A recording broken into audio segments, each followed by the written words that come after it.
If you thought the Cleveland Browns locker room was finally calm, think again, because one comment, just one sentence, from Myles Garrett just flipped the entire franchise upside down. The internet froze, fans started arguing, and insiders quietly whispered the same thing. He said too much. What Garrett said about Shedeur Sanders wasn't praise. It wasn't motivation, and it definitely wasn't harmless. It sounded like a signal, a warning, a line drawn inside the locker room. Some players took it as leadership, others took it as betrayal, and now the Browns are facing a question they weren't ready to answer. Who is this team really built around? Because when a franchise legend speaks, people listen. And when teammates stop listening the same way, that's when things start cracking. Social media went crazy. Group chats lit up, and one anonymous message summed it up perfectly. Bro just crowned the future, and not everyone agreed. So let me ask you, if you were in that locker room, same pressure, same politics, same future on the line, what would you do? The internet couldn't believe it, and trust me, you won't either. This is Spill News. Let's break it all down, because it only gets uglier from here. The comment didn't explode right away. It didn't trend in the first 5 minutes. There was no dramatic headline at first. It landed quietly, almost casually, buried inside a routine post-game interview that most people half listen to while scrolling their phones. But inside the Browns locker room, everything changed the moment those words left Myles Garrett's mouth. You could feel it in the silence. You could see it in the way a few players stopped smiling, because that wasn't just a compliment. It wasn't just veteran encouragement. To some people in that room, it sounded like a decision being made out loud. For years, this franchise has lived in uncertainty. Different quarterbacks, different coaches, different rebuilds that never quite rebuilt anything. The Browns have been a team defined by waiting. Waiting for stability, waiting for leadership, waiting for someone to finally say, this is our guy. And when Myles Garrett speaks, he's not just another voice. He's the longest standing pillar in that locker room. He's the one who survived every reset, every embarrassment, every promise that didn't come true.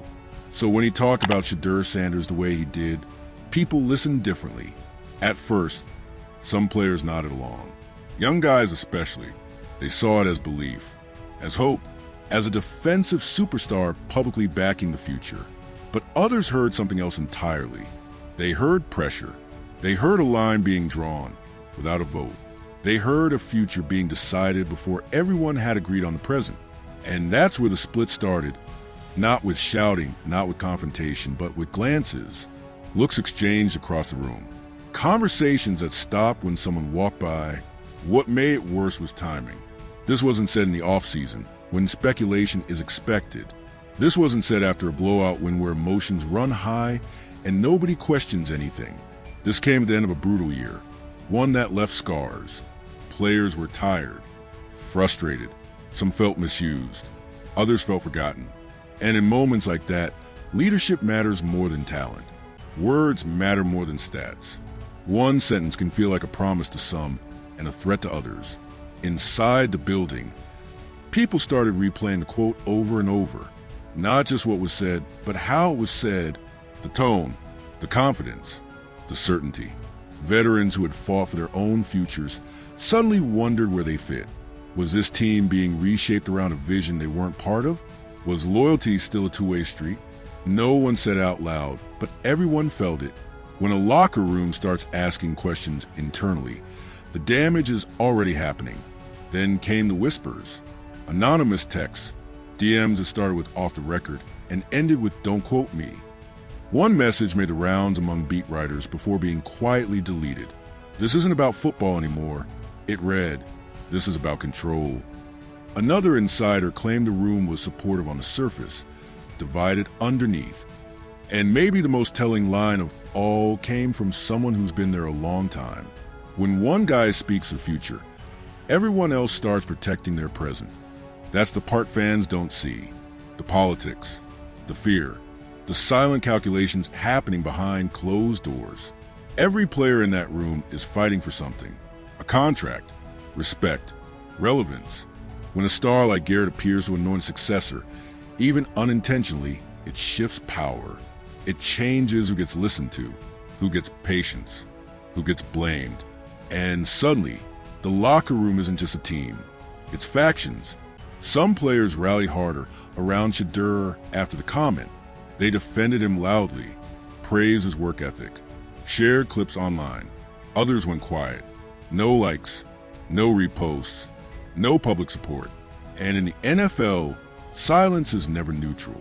It's a message. Coaches noticed it too. Meetings felt different. Questions were sharper. Body language tighter.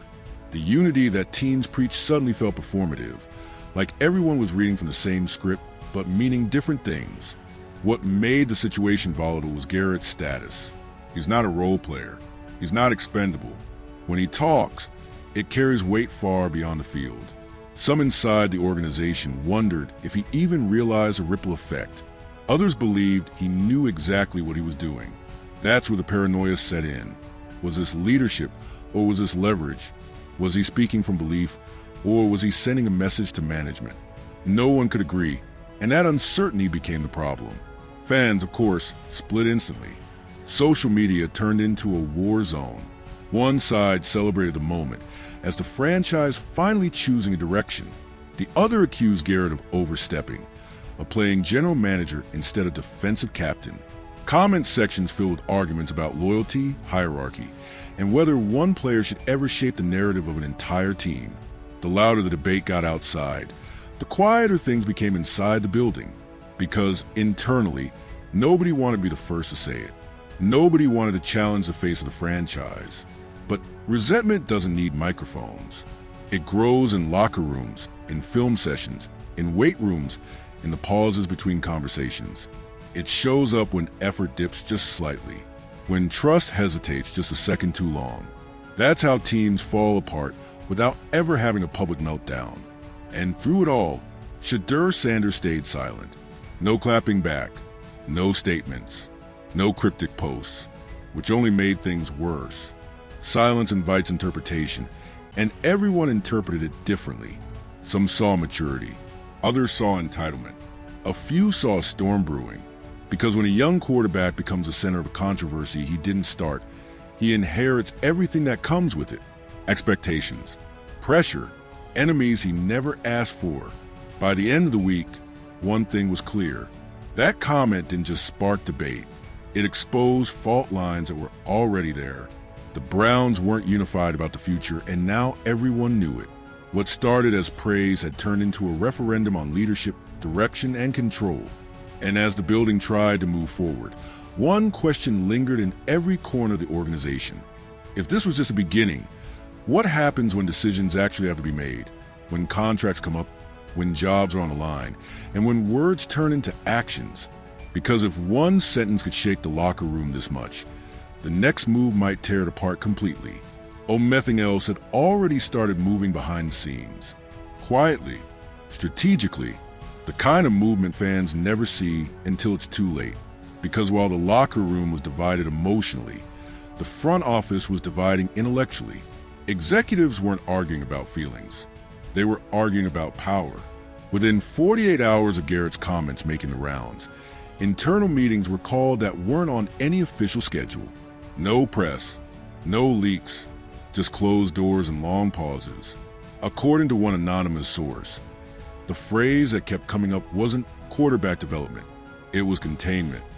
As in, how do we contain this before it defines us? Because the truth is, once a locker room split becomes public perception, it stops being a football issue and starts becoming an organizational crisis. That's when the first so-called leak appeared. A screenshot, grainy, cropped, allegedly from a private group chat involving several Browns players. No names attached, just a short message that set the internet on fire. Didn't know one man gets to choose the future for all of us. Within minutes, blogs ran with it. Twitter accounts labeled it locker room mutiny. Others called it fake. Some said it was Photoshop, but the damage didn't matter. Because real or not, it felt believable. And in the world of viral sports media, belief is more powerful than truth. Then came the second leak. This one hit harder. A supposed internal memo summary started circulating in insider circles, claiming the Browns were reevaluating long-term quarterback timelines due to internal pressure dynamics. That phrase alone sent fans spiraling. What did pressure dynamics even mean? Translation: according to one retired executive who chimed in anonymously, someone important made things uncomfortable. Now the finger-pointing started. Was Garrett trying to force management's hand? Was the front office panicking because the locker room wasn't unified? Or was Shedeur Sanders unknowingly becoming the face of a battle he never signed up for? Because here's the part nobody likes to say out loud. Teams don't implode because of talent. They implode because of ego collisions. And suddenly, everyone's ego was on display. Former players jumped into the conversation. One ex-linebacker tweeted, "When leaders speak, they better be ready for consequences." Another replied, "If the future can't handle words, it can't handle Sundays." Fans picked sides instantly. You were either Team Garrett or Team let the kid earn it. There was no middle ground. Nuance doesn't trend. Behind the scenes, coaches were stuck in the middle. They still had to run meetings, still had to preach unity, still had to act like this was all normal. But insiders say the room felt colder. Jokes didn't land. Players sat with their position groups instead of mixing. Defensive guys clustered. Offensive guys whispered. And quarterbacks? They stayed isolated as always, but now for very different reasons. And that's when the third bomb dropped.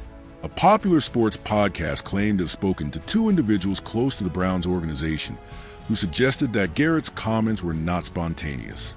According to them, this was something he'd been saying privately for weeks. That claim alone flipped the narrative from accident to strategy, from emotional slip to calculated move. The podcast host even added, half jokingly, "Sounds like a man who knows his leverage." That line went viral because leverage is a dangerous word in the NFL. When a franchise cornerstone realizes his voice carries more weight than coordinators, the balance of power shifts. And front offices hate nothing more than players shaping narratives publicly, not because they're wrong, but because they're uncontrollable. At this point, Shedeur Sanders' name was everywhere, not for his play, not for his progress, but as a symbol of a tug-of-war between past and future. Some fans crowned him early. Others accused the organization of skipping steps. And a darker rumor started floating around quietly, that the Browns were now considering slowing things down on purpose. One anonymous executive text that surfaced online summed it up chillingly. If the room isn't aligned, the plan pauses. Pause. That word terrified fans, because pauses in Cleveland history usually mean resets, delays. Another lost season disguised as patience. Then came the sarcasm. Accounts mocked the situation relentlessly. Nothing screams stability like a civil war before training camp. Memes popped up showing Garrett wearing a crown and Shedeur holding a blueprint. Others joked, "At least the rebuild has a spokesperson now." Laughs covered anxiety, but the concern underneath was real. Fans had seen this movie before. Hope followed by chaos. Promise followed by dysfunction. And still, the organization said nothing. No statement. No clarification. No damage control, which only fueled the theory that there was damage to control. One insider claimed the silence was intentional. They don't want to contradict Garrett publicly, but they also don't want to endorse what he implied.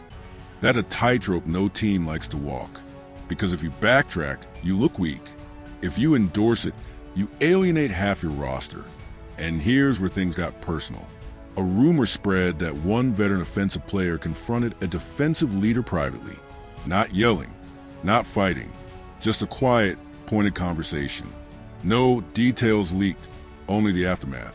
According to someone nearby, the phrase, "that's not your call," was used. Whether that's true or not almost doesn't matter, because by now, the narrative had a life of its own. Even league insiders began chiming in. One national reporter said on air, "This feels like the early stages of a culture test." Another added, "We've seen teams recover from this. We've also seen teams collapse." And then, just when it felt like the storm had peaked, another name entered the conversation. A name nobody expected. A former Browns executive, long removed from the organization, hinted on social media that this kind of fracture doesn't happen overnight. That single sentence reopened old wounds. Fans started revisiting past decisions, past quarterback failures, past power struggles. Suddenly, this wasn't just about Shedeur or Garrett. It was about whether the Browns had ever truly learned how to manage strong personalities. Because here's the uncomfortable truth. Franchises love stars until stars start speaking. As the noise grew louder, one thing became clear. The scandal was no longer about a comment. It was about control, about who defines the future, about whether leadership comes from titles, contracts, or conviction. And while everyone argued over intentions, the consequences were already unfolding in real time. But just when it seemed like all sides had revealed their cards, just when fans thought the lines were drawn and the damage was done, a new whisper started circulating, one that reframed everything yet again. Because according to a source close to the situation, this wasn't the end of the story. It was the setup. And the next move wouldn't come from the locker room at all. The shift happened quietly, almost invisibly, which is usually how the most decisive moments begin. No leaks this time, no screenshots, no anonymous quotes lighting up social media. Just subtle changes that only people inside the building could feel. Meetings shortened, conversations redirected, decisions delayed. The Browns didn't announce anything, and that silence spoke louder than any press conference ever could. Because when an organization goes quiet after chaos, it's usually not regrouping, it's recalculating. Sources close to the situation say the front office reached a consensus on one thing almost immediately. Letting the situation keep breathing would be dangerous, not just for chemistry, but for control. And control in the NFL is everything. Coaches can lose games. Executives can survive bad seasons. But once the perception sets in that players are steering the ship publicly, authority erodes fast. So the response wasn't emotional. It was surgical. One insider described it as cooling the temperature without touching the fire. No statements refuting Garrett. No praise amplifying him either. No public reassurance for Shedeur. Just a strategic freeze. Media access tightened. Messaging centralized. And suddenly, questions about the future were met with the same rehearsed answer. We're evaluating everything internally. Evaluate. Another word fans hate. Behind closed doors, however, things were anything but calm. Coaches reportedly struggled to keep meetings focused. Players who had been vocal weeks earlier became guarded. Some stopped talking altogether. Others talked too much, venting privately in ways that never reached microphones but change relationships forever. Because once trust cracks, it doesn't shatter loudly. It splinters slowly. And that's where the emotional fallout set in. One veteran reportedly told a teammate, "This feels like the beginning of the end of something. Not the team, not the season, but the illusion. The illusion that everyone was moving in the same direction at the same pace. The illusion that belief was evenly shared. When that illusion breaks, players start protecting themselves. Careers are short. Loyalty gets conditional." Shedeur Sanders, meanwhile, remained publicly composed. Calm interviews, neutral language, no visible frustration. But insiders noticed something different. His circle tightened. Fewer smiles in passing. More time alone after practices, which sparked a new wave of speculation. Was he feeling the weight of being labeled the future before he'd even claimed the present? Because here's the cruel irony of the situation. Garrett's comments were meant to inspire, to affirm, to lift. But affirmation, when it comes too early, can become a burden. Suddenly, every mistake feels larger. Every success feels expected.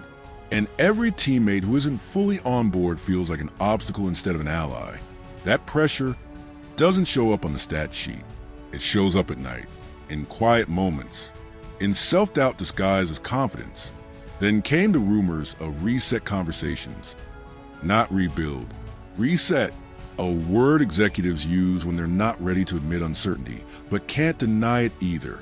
According to one league source, the Browns began exploring contingency plans they hadn't planned to revisit so soon.